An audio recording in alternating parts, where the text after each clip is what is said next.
l'autisme est un symptôme ou un ensemble de symptômes, des difficultés de relation, des activités répétitives, mais ces symptômes répondent à des explications multiples.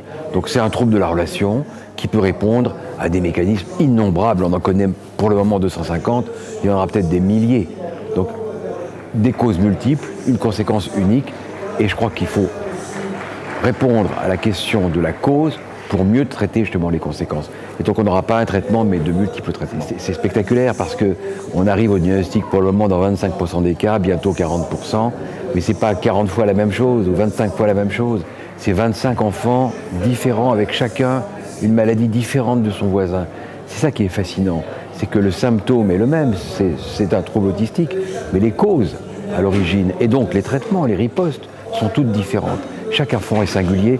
Ce qui est magique dans cette histoire, c'est qu'on retrouve la singularité du vivant, l'identité, la particularité de chacun, y compris dans la maladie. Oui, on est les héritiers d'une longue histoire d'hostilité entre des professionnels, des médecins qui étaient des psychiatres, d'autres qui étaient des neurologues ou des généticiens. Et tout ce petit monde se diabolisait mutuellement, se combattait, s'ostracisait. Je crois que tout ça est terminé maintenant, il faut travailler tous ensemble pour le bien des enfants.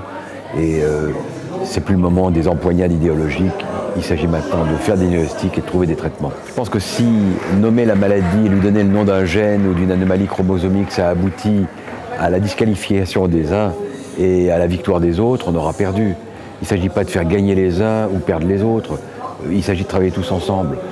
C'est vrai qu'il y a dans un grand nombre de cas des causes organiques au syndrome autistique, c'est pas pour autant qu'on n'a pas besoin des psychiatres et des psychanalystes. Je vous rappelle que Freud, le premier, en 1914, dans l'éditorial de sa revue Les trois essais sur la sexualité, avait dit mieux que moi qu'il y avait chacun d'entre nous une part d'inné et une part d'acquis, et que bien sûr la psychanalyse intervenait sur tout ce qui concerne l'acquis, mais que l'inné reste l'inné. Et le sujet aujourd'hui, c'est de trouver qu'est-ce qui est inné dans l'autisme et qu'est-ce qu'on peut moduler sur la base de cet inné. Et c'est de dire pourquoi on a besoin absolument de travailler les uns avec les autres, tous ensemble. Et ainsi, les enfants seront mieux soignés, peut-être un jour guéris. Chercher le diagnostic.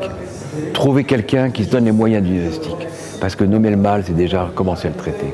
Commençons par faire le diagnostic, et puis avant, voyons les ripostes thérapeutiques. Mais d'abord un diagnostic.